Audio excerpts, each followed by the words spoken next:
खोर्धा जवाहर नवोदय विद्यालय में जंडिस व्यापी जहां नहीं चिंतार पड़ती अभिभावक विद्यालय जनस्वास्थ्य विभाग 4 जणिया टीम पहुंची तनाघना आरंभ कर पीवा पानी सहित रोसई घर शौचालय बुली देखी टीम ग्राउंड रे बर्तमान केमिति स्थिति रही से निजे परखी केवल सेतिक नुहे छात्र छात्री और कर्मचारी रक्त नमूना परीक्षा करा जहां जनस्वास्थ्य निर्देशक डाक्टर नीलकंठ मिश्र सूचना देइछंती। आज संध्या सुधा रिपोर्ट आसवा पर स्पष्ट हेबो जेतु स्कूल 40 रु अधिक छात्र छात्री जंडिस रे आक्रांत होछंती। जनस्वास्थ्य निर्देशक डाक्टर नीलकंठ मिश्र सूचना देइछंती 12टी स्थान जल नमूना संग्रह करिछि वाटको टीम समस्त नमूना को परीक्षा करने को लैबोरेटरी को पठा जाइछि। 225 रु अधिक छात्र छात्री को अभिभावक घर को नहीं जाइछंती। एबे भी शताधिक छात्र छात्री शिक्षक संक्रामक जंडिस रोग रे आक्रांत होछंती। स्कूल कर्तृपक्ष जिला स्वास्थ्य अधिकारी को स्वतंत्र स्वास्थ्य शिविर पर अनुरोध करिछंती। आ अन्यपटे स्कूल परिसर में विशोधन सचेतन प्रति मध्य दृष्टि दिया जाउछि। वर्तमान प्री बोर्ड परीक्षा चलुछि जो भाव में गत समस्या को लेकिन भयर वातावरण जो छात्र छात्री अभिभावक समस्ते बर्तमान चिंतार। स्कूल मोट छात्र छात्री संख्या होची 560 अधारु अधिक पिला वर्तमान जंडिस आक्रांत।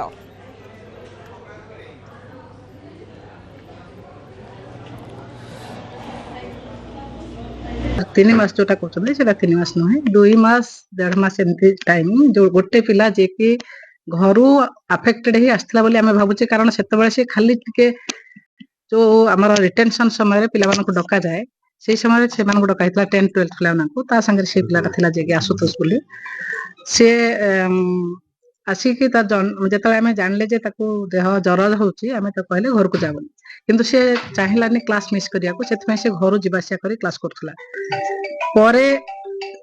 आमे खबर पाइले ता पेरेंट्स का ठारो जे ताको जंडिस हिची जंडिस इत्या पिला जेहेतु आसिकी रही आम गेस करछे सेठू किछि स्प्रेड हेथि बोली सेटा अक्टोबर 26 कथा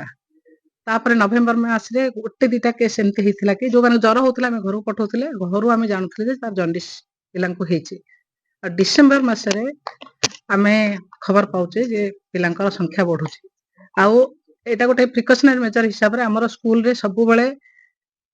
कौन ना होना कहीं रूटीन हिसाब से आम वाटर टेस्टिंग कराऊ 2 थर भी हो सारी सब पिला को गरम पानी दौचे पीवा गरम पानी रे से माने बासन सफा करने गरम पानी विथ सर्फ दिया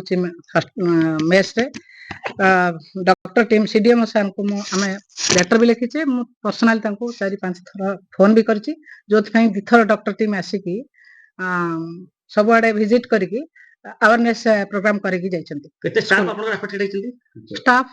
जने सर छन्ती तांकर आ गोटे किछि बाहर ता संगर साइड स्क्रब इन्फेक्शन विथ जंडिस सेटा गोटे कथा पिला मरि जाइछन मो झियो डंक भांगी देला कथाटा भी करि पालानी तो बसे की आनी पारलिनी मो कार रे स्कूल रे तदंत आवश्यक नहीं बर्तमान हेल्थ इज वेल्थ स्वास्थ्य भल थिले पिला पाठ पढ़ले बंचिले पिला सिना कोन आगु को चाकरी करबो कि शिक्षण ना रखिबो पिला तो मरि जाइथिबो के सीडीएम आसिकी पानी रो टेस्टिंग करंतु खाद्य नमूना टेस्ट करंतु जा द्वारा आम पिला को आज हेछि तो क्लास बर्तमान 50% पिलांकर बर्तमान जहाँ को देखिए दंडिस जहाँ को दंडिस पूरा दायित्वहीन माने कौन दायित्व नहीं एमानकर 3 मास पूर्व दंडिस डिटेक्ट है पूर्व तुम किसी गोटे एक्शन नवा था ना नहीं जेहेतु छोट छोट पिला किसी भूल करदे गार्डियन डकैकी पनिशमेंट दे दौच घर को नहीं जाओ ये कर दो ये जिन हो कहीं कर तुम स्कूल संपूर्ण अवहेला कौन दायित्व ही नहीं कौन से मानकर कौन दाबी कर जानी पढ़ा तो जो विपर्य आम लगुच बड़ भूल कर छाड़ी टैलेंट सब टैलेंट प्रथम कथा है आम जो वाटर सप्लाई दौचु से ऑनलाइन फीडिंग जोटा कि कंटिन्यूअसली आम क्लोरिनेशन ऑब्जर्वेशन रोचे से डैशबोर्ड रे भी देखा जाउछि सब बेले सो 24/7 जो वाटर सप्लाई अच्छी से ठीक ठाक अच्छी वर्तमान कथा होची जेते हम कथाबार्ता हेलु may be from outside funding कौन होइथि परे तो सही जिनसटा we are observing over time तो तांकर ग्राहक माने अभियोग करछ प्रिंसिपल तो जहा कहले मते प्रत्येक 6 मास रे थरे क्लीनिंग करछन्ती बोली तार सैंपल भी आमे कलेक्शन करिछु टेस्ट भी कर देबो आमे ताको आज की डिसेंबर 13 तारिख रु ताको नेलु जतल फर्स्ट टाइम नेलु आमे टेस्ट करलु हम सेमति किछि हाले लास्ट दंडिस बाला दंडिस पर हम किछि मेडिसिन खोदा डिस्ट्रिक्ट मेडिकल मेडिसिन टेस्ट करी खाइलु किछि दिन पर तार देह तो सब अचल भलिया हला तापर संगे संगे इमीडिएट कैपिटल हॉस्पिटल को नेलु କ୍ୟାପିଟାଲ ହସ୍ପିଟାଲ ସାଙ୍ଗେ ସାଙ୍ଗେ ରେଫର କଲେ କଟକ। ସେଦିନ ହେଇଥିଲା ଡିସେମ୍ବର 13 ତାରିଖ। କଟକ SCB ନେଲା ପରେ ସେ ସାଙ୍ଗେ ସାଙ୍ଗେ ସେଠୁ ଆମେ ତାଙ୍କୁ ଆମର ଏଇ ନବୋଦୟ ଜେଏନବି ଖୋର୍ଦ୍ଧାକୁ ତାଙ୍କ କ୍ଲାସ ଟିଚରଙ୍କୁ ସାଙ୍ଗେ ସାଙ୍ଗେ ଇନଫର୍ମେସନ କଲୁ ଯେ ଏଇ ସିଚୁଏସନ ଡକ୍ଟର ମାନେ କହିଲେ ଯେ ପାଣି ସକାଶେ ଏଇଭଳିଆ ତାର ଏତକ ଲିଭର ଜଣ୍ଡିସ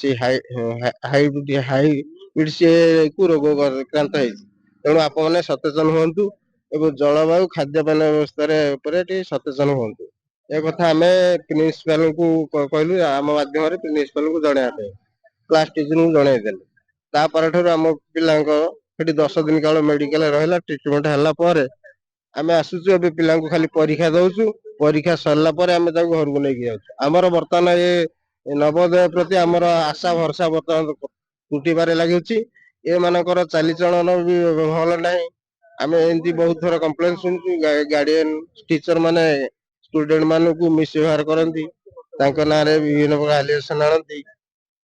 ସେମାନେ କହୁଛନ୍ତି ଯେ ଛୁଟିରୁ ଫେରିଲା ପରେ ଗୋଟେ ପିଲାର ଜଣ୍ଡିସ୍ ହେଇଥିଲା, ତାପରେ ବର୍ତ୍ତମାନ ବହୁତ ଗୁଡ଼ିଏ ଅଧିକା ପିଲାଙ୍କର ଜଣ୍ଡିସ୍ ଦେଖାଯାଇଛି। ଆମେ ସେମାନେ ଡିଷ୍ଟ୍ରିକ୍ଟ ଟିମ୍ କାଲି ଯାଇଥିଲା ସେଠି, ଡିଷ୍ଟ୍ରିକ୍ଟ ଆଉ ସେଠି UMSU urban team, urban health team ଯାଇଥିଲା। ଆଜି ଷ୍ଟେଟ୍ ଟିମ୍ ବି ଯାଉଛି।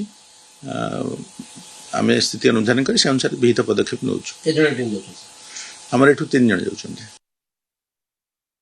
ଓପିଡି